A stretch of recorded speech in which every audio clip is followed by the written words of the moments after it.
Hi, Dr. Francis Yu here. Today, I'm continuing the MBTI Misconception series. And today, I want to talk about this. I will read this first. It's too general. MBTI. It's too general, interesting, but doesn't change my course of action. In medical statistical terms, it lacks specificity and sensitivity. So these are really three or four different misconceptions in one. So let's take it one at a time. So, too general.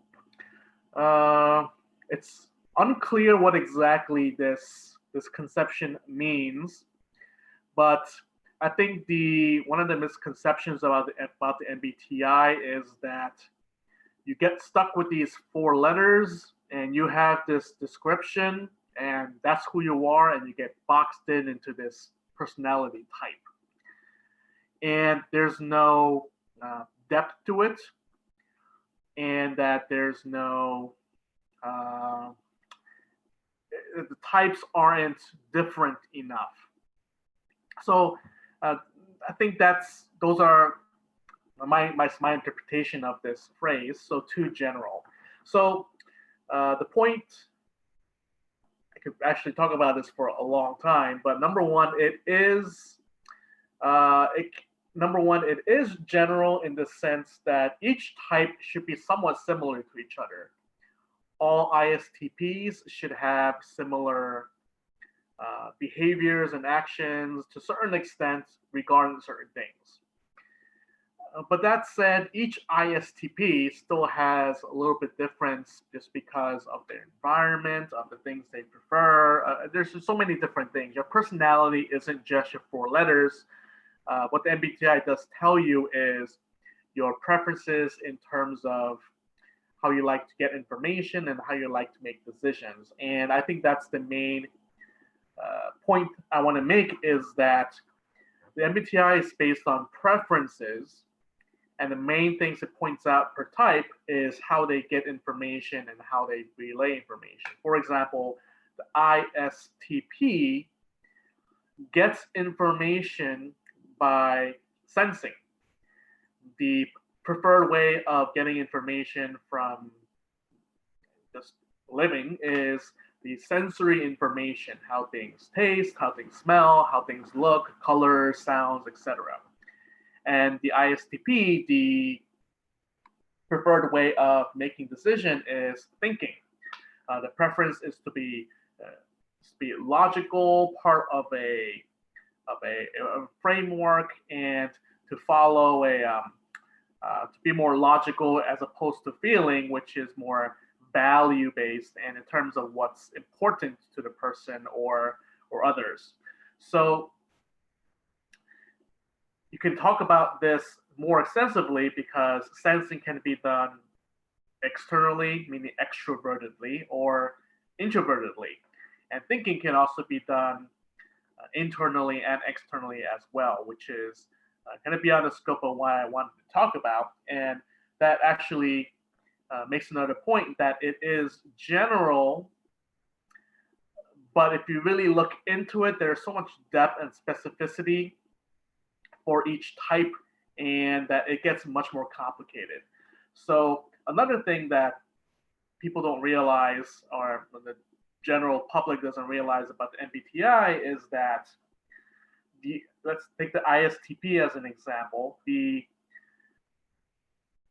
ISTP tells us the what's important to the ISTP, how they get information, and how they also transform and develop.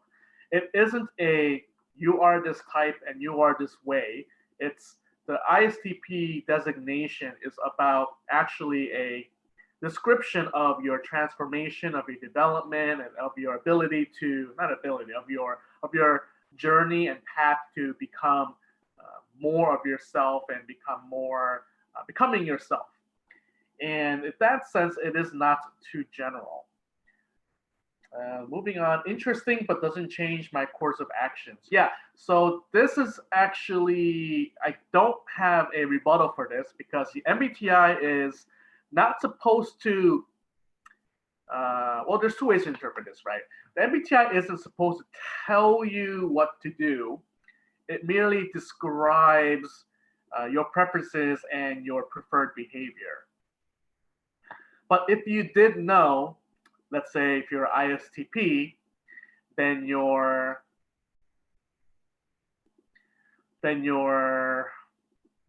weaker functions or less developed functions would be intuition and feeling.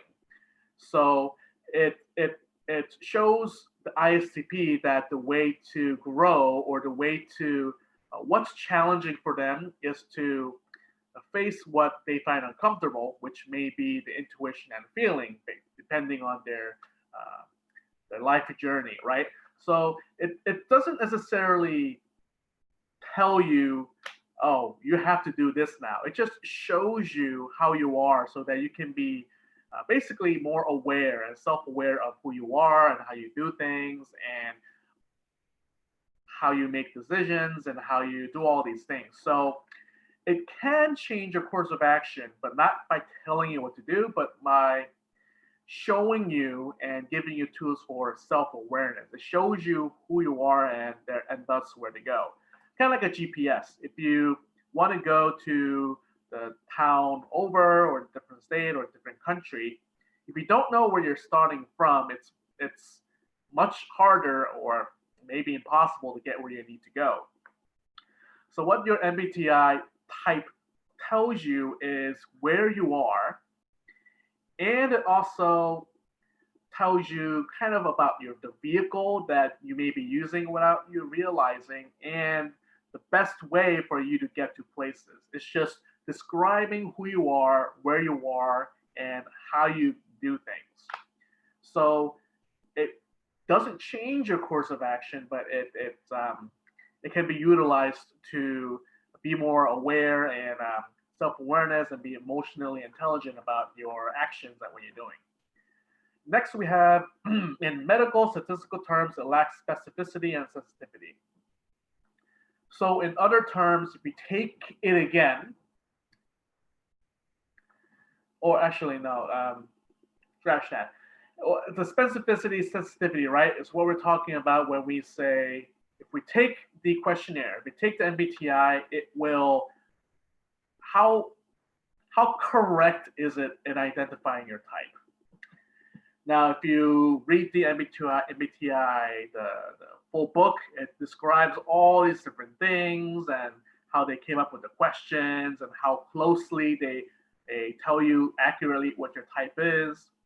But personally, for me, in the end, it doesn't really matter how good the MBTI, the question or indicator is, meaning it's just good enough to get you started. So let's say your questionnaire comes up ISTP, right? You took the MBTI, you got ISTP.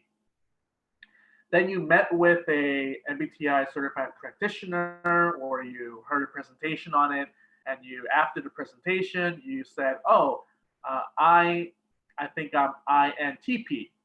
Now you don't get the results of your questionnaire until after you determine your type from the presentation.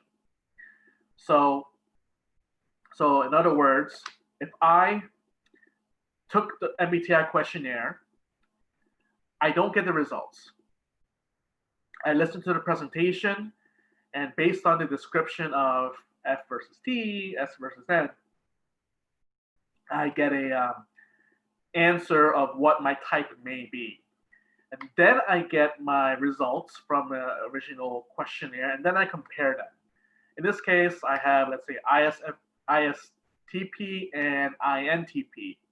Now there's one letter difference, and then the next thing you're supposed to do is read the description of the both types and trying to figure out which one fits me more. It's called the best fit type. So in that sense, the yes, having the MBTI have good sensitivity, specificity helps, but that's not really that important because that's just one process of finding your type. The other related misconception, or not misconception, is the concept people have of the MBTI questionnaire is that it may not be reliable, or it may not give you the same answer each time. And again, it doesn't really matter, because what the MBTI really does, it gives you a place to start. And after you listen to the presentation, you get an idea of the background and the theory and all those things.